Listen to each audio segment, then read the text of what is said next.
మన హయాంలో ఇన్పుట్ సబ్సిడీలు సీజన్ ముగిసేలోగానే ఇన్పుట్ సబ్సిడీలు ఇచ్చి మరుసటి సీజన్కి రైతును సన్నద్ధం చేసేవాళ్ళం. ఈరోజు వ్యవసాయం పరిస్థితి అట్లుంటే ఈరోజు విద్యకు వచ్చేసరికి ఇంకా దారుణమైన పరిస్థితులు కనిపిస్తాయి. ఫీజు రీయింబర్స్మెంట్ బకాయిలు మన ప్రభుత్వ హయాంలో ప్రతి త్రైమాసికం అయిపోయిన వెంటనే, ప్రతి 3 నెలలకు ఒకసారి ఆ త్రైమాసికం అయిపోయిన వెంటనే మరుసటి త్రైమాసికంలోకి వచ్చేసరికి ఇంతకు ముందు త్రైమాసికానికి సంబంధించిన డబ్బులు తల్లుల ఖాతాల్లోకి నేరుగా పడిపోయేది. ఫీజు రీయింబర్స్మెంట్ కింద విద్యా దీవెన, వసతి దీవెన ఈ రెండు కూడా క్రమం తప్పకుండా ఇచ్చేవాళ్ళం మన ప్రభుత్వ హయాంలో. ఈరోజు పరిస్థితి చూస్తే ఏకంగా ఇప్పటికే ఈ సంవత్సరానికి సంబంధించిన బడ్జెట్ కూడా లెక్కేసుకుంటే 10,000 కోట్ల అవసరం ఉంటే బడ్జెట్లో 2,600 కోట్లు పెట్టినారు. అది ఎంత ఇస్తారో తెలీదు. పిల్లలకు ఈరోజు చదువులు మానేస్తూ ఉన్న పరిస్థితులు. తల్లిదండ్రులు ఈరోజు పిల్లల్ని చదివించాలంటే చదివించలేము అని చెప్పి పిల్లలు చదువులు ఆపించేసి వాళ్ళని పనులకు పంపించే పరిస్థితిలోకి తల్లిదండ్రులు వచ్చేసినారు. విద్యా దీవెన పరిస్థితి అది, వసతి దీవెన పరిస్థితి అది, నాడు నేడు స్కూళ్ళల్లో పూర్తిగా ఆగిపోయిన పరిస్థితి. గోరుముద్ద అన్నది మనము పిల్లలకు బ్రహ్మాండమైన భోజనం పెట్టాలి అని చెప్పి ఆరాటంతో మనము చేస్తే ఈరోజు గోరుముద్ద అన్నది కనుమరుగైపోయిన పరిస్థితి.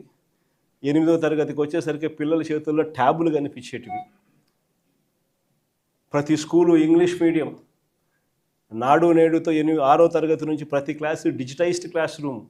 గవర్నమెంట్ స్కూళ్ళు ప్రైవేట్ స్కూళ్ళతో పోటీ పడలేరు అన్న పరిస్థితిని మార్చేసి ప్రైవేట్ స్కూళ్ళు గవర్నమెంట్ స్కూళ్ళతో పోటీ పడే పరిస్థితి మన ప్రభుత్వ హయాంలో మనం తీసుకొస్తే ఈరోజు స్కూళ్ళన్నీ కూడా నిర్వీర్యమైపోతా ఉన్న పరిస్థితి కళ్ళెదుటే కనిపిస్తూ ఉంది. ఇక వైద్యం గురించి నేను చెప్పాల్సిన పనుల. ఆరోగ్యశ్రీ అన్నది మన హయాంలో ఏకంగా 25 లక్షలకు పెంచినాం. 3,300 ప్రొసీజర్లను తీసుకొచ్చినాం. ఏ పేదవాడైనా, ఏ మధ్యతరగతి వాడైనా కూడా వైద్యం బాగోలేకపోతే ఆ పేదవాడు అప్పుల పాలయ్యే పరిస్థితి ఏనాటికి రాకూడదు అని ఆ పేదవాడిని చెయ్యి పట్టుకొని నడిపించే కార్యక్రమం చేసినాం.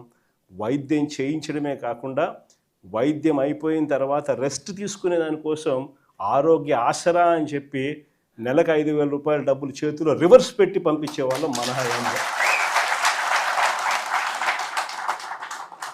ఈరోజు నెట్వర్క్ హాస్పిటల్లో మాకు 3,200 కోట్లు బకాయిలు ఉన్నాయి.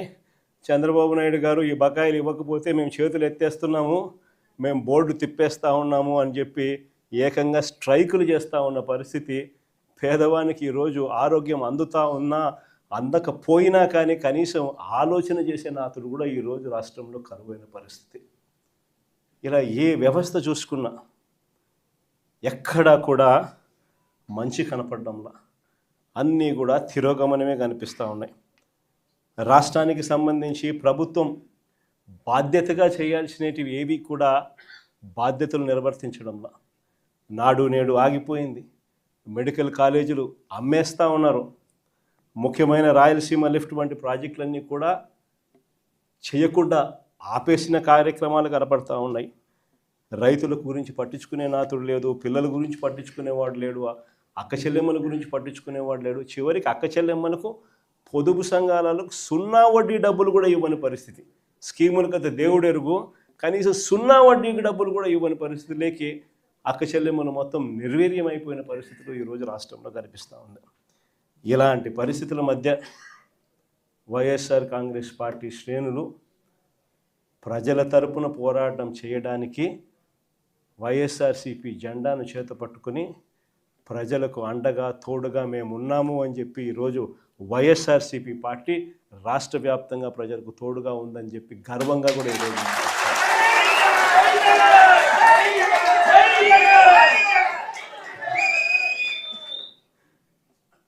ఇలాంటి పరిస్థితుల మధ్య చూస్తా కన్ను మూసుకొని కన్ను తెరిచేసరికి ఇక సగం టర్మ్ అయిపోయింది.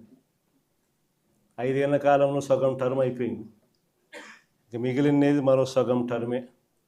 ఈ సగం టర్మ్లో కూడా ఇంకొక సంవత్సరం దాటితే రేపు సంవత్సరం చివరిలోకి వచ్చేసరికి నా పాదయాత్ర కూడా స్టార్ట్ అవుతుంది.